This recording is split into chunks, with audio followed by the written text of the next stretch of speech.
मैं सुनीता कुमारी, कंपोजिट विद्यालय समरा। आज हम लोग कक्षा 6, 7, 8 में कॉमन सब्जेक्ट जो है टॉपिक है हमारा इंग्लिश में ग्रामर ले रहे हैं, जिसमें प्रेपोजिशन। अभी कुछ दिन पहले हमने पार्ट्स ऑफ स्पीच पढ़ा था, जिसमें प्रेपोजिशन टॉपिक हमारा रह गया था। तो प्रेपोजिशन हम लोग पढ़ने जा रहे हैं। प्रेपोजिशन का मतलब वैसे शब्दों से है, वह शब्द जो नाउन या प्रोनाउन में क्या लिंक है, क्या संबंध है, वह बताता है। जैसे यहाँ पर तुम लोग देख रहे हो, ये क्या है? फोन। ये फोन है, इसको हम लोग मोबाइल भी कहते हैं, ठीक है। अभी ये फोन कहाँ पर है, किस जगह पर है? ये मेरे हाथ पर है, ठीक है।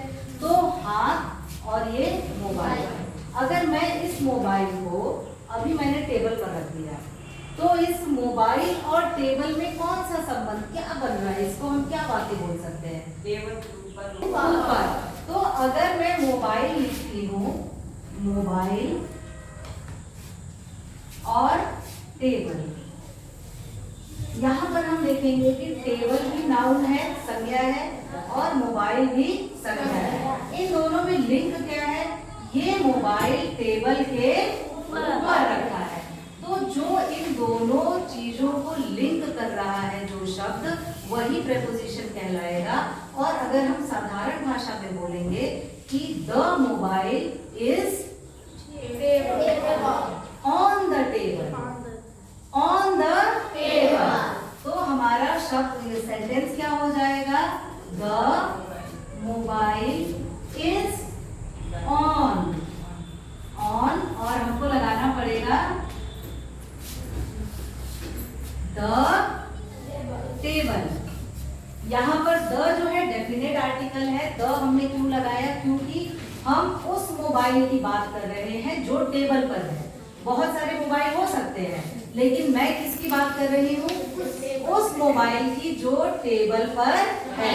तो ये जो मोबाइल और टेबल में लिंक किया जिस शब्द ने, उसको कहा जाता है प्रेपोजिशन।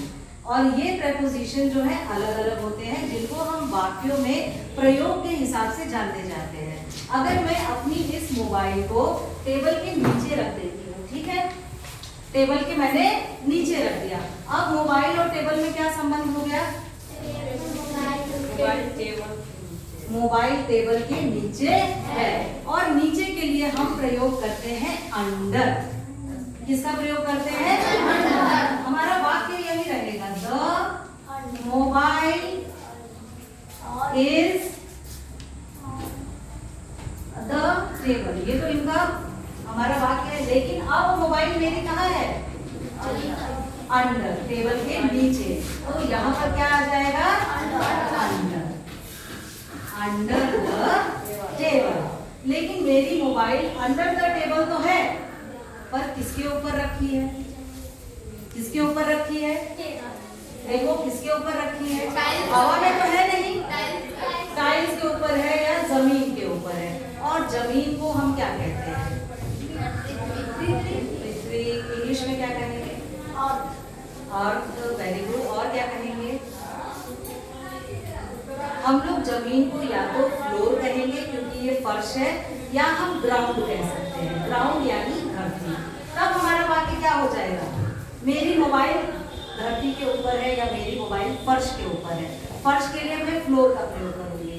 तब बताओ मेरा वाक्य क्या हो जाएगा? शुरू करेंगे हम मोबाइल से। द मोबाइल, ठीक है, इज क्या आएगा?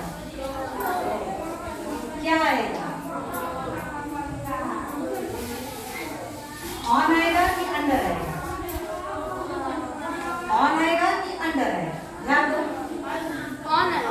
ऑन आएगा। क्या आएगा? ऑन, क्योंकि वो जमीन के ऊपर रखी हुई है। The mobile is on the floor. अब यहाँ पर कई सारी मोबाइल भी होंगी, लेकिन हम किस मोबाइल की बात कर रहे हैं? जो फर्श पर रखा हुआ है, इसलिए हमने द लगाया है। द यानी डेफिनेट आर्टिकल, हम जिसके बारे में बात